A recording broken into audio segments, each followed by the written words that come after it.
আরে ভাই, হিংসে না করে শাকিব খানের যোগ্যতাটাতে আসার চেষ্টা করুন না। আপনাদের যাদের এত প্রবলেম হচ্ছে যে শাকিব খানের 1 মিনিটের পারিশ্রমিক 2.25 লাখ টাকা, আমি বেশ কিছু জায়গায় এরকম কিছু কমেন্ট সেকশনে কমেন্ট দেখলাম যারা এটা নিতেই পারছেন না যে 1 মিনিটের জন্য শাকিব খান 2.25 লাখ টাকা কিভাবে চার্জ করেন। আসলে এই 2.25 লাখ টাকা ব্যাপারটা এলো কোথা থেকে? তারা ক্যালকুলেট করলো 20 মিনিটের জন্য যদি মিনিসোর বাংলাদেশ শোরুম উদ্বোধনে সাকিব ভাইয়া 35 লাখ টাকা রেমুনারেশন নিতে পারেন, তাহলে 1 মিনিটের মূল্য হলো 2.25 লাখ টাকা। আচ্ছা, আমার কথাটা হচ্ছে যারা এই ধরনের অদ্ভুত অদ্ভুত টাইপের কমেন্ট করছেন, মানে যাদের বক্তব্য এটা যে শাকিব খান কিভাবে 1 মিনিটের জন্য 2.25 লাখ টাকা নিয়ে ফেললেন, উনি 35 লাখ টাকা নিয়ে চলে গেলেন মাত্র 20 মিনিটের জন্য। আচ্ছা, শাকিব খান নিয়েছে বলে আপনাদের খুব জ্বলছে, আপনারা ওই যোগ্যতাটাতে যান। শাকিব খান যে যোগ্যতাটাতে পৌঁছে 20 মিনিটের জন্য 35 লাখ টাকা নিচ্ছেন। হ্যালো আমার সাকিবিয়ান ভাইরা বোনেরা, it's a complete reply video to some Shakib haters. আমি দেখলাম কিছু কমেন্ট যেগুলো আমার খুব অদ্ভুত লাগলো। হ্যাঁ, একটা জিনিস ছোটবেলা থেকে মা বাবা বলেছেন যে তুমি যখন সামনের দিকে এগিয়ে যাবে তখন তোমার প্রচুর শত্রু তৈরি হবে।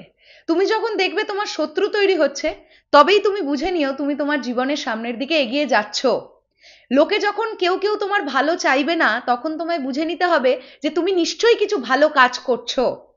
আজ মেগাস্টার শাকিব খানের সঙ্গে সেগুলোই ঘটছে। যদিও তাতে মেগাস্টার শাকিব খানের জাস্ট লবডঙ্কা, কিছুই যায় আসে না।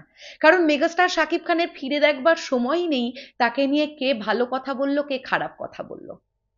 এটা জাস্ট তার ফিরে দেখার সময় নেই। তিনি শুধু তার কাজে বিশ্বাসী। তিনি শুধু এটাই জানেন যে আমি যদি ভালো কাজ দিয়ে এগিয়ে যেতে পারি, দর্শকের মন জয় করতে পারি, তাহলে এই যে অবস্থানটা, এই অবস্থানটা তিনি হোল্ড করতে পারবেন। আজকে মেগাস্টার শাকিব খান, মিনিসোর মতন একটা বড় কোম্পানি বাংলাদেশে, আমি একটু পড়াশোনা করলাম মিনিসোকে নিয়ে, প্রচন্ড এস্টাবলিশড একটা কোম্পানি মিনিসো বাংলাদেশ। তারা শোরুম উদ্বোধনে এতজন বাংলাদেশের স্টার থাকতেও মেগাস্টার শাকিব খানকে দিয়ে কেন উদ্বোধন করালো? এই কথাটা আপনাদের একবারও মাথায় আসছে না যারা এই কথাটা বলছেন যে 35 লাখ রুপিস নিয়ে তিনি চলে গেলেন? মিনিসো বাংলাদেশ খুব বোকা নাকি যে কাকে 35 লাখ টাকা দিচ্ছে তারা না জেনেই দিয়ে দিয়েছে? মিনিসো বাংলাদেশ খুব ভালোভাবে জানে যে এই মানুষটাকে 35 লাখ টাকা দিলে আমার এই ব্র্যান্ডটা বা আমার এই কোম্পানিটার নাম ফাটবে।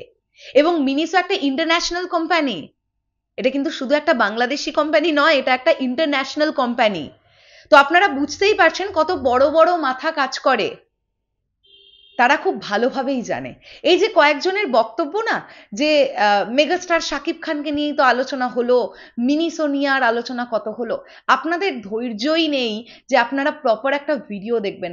আপনারা লক্ষ্য করেননি যে যারা প্রফেশনাল ভিডিওগ্রাফার তারা ভিডিও তুলছিলেন সেই দিন, এবং রাফসান্দা ছোট ভাই এবং মেগাস্টার শাকিব খান যখন একসঙ্গে প্রোডাক্টগুলো নিয়ে কথা বলছিলেন, সামনে অলরেডি ভিডিওগ্রাফি হচ্ছিল।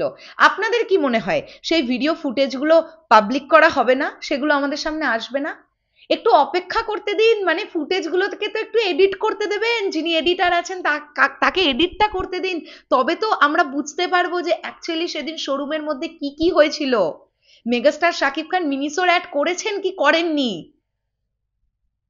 আমি তো আবারও একটাই কথা বলছি, এই যে যাদের এটা বক্তব্য বা যাদের ভীষণ এটা মানে হিংসা হচ্ছে বা গা জ্বালা করছে যে কিভাবে 20 মিনিটের জন্য উনি 35 লাখ টাকা নিয়ে গেলেন, তাদের জন্য এক বালতি সমবেদনা।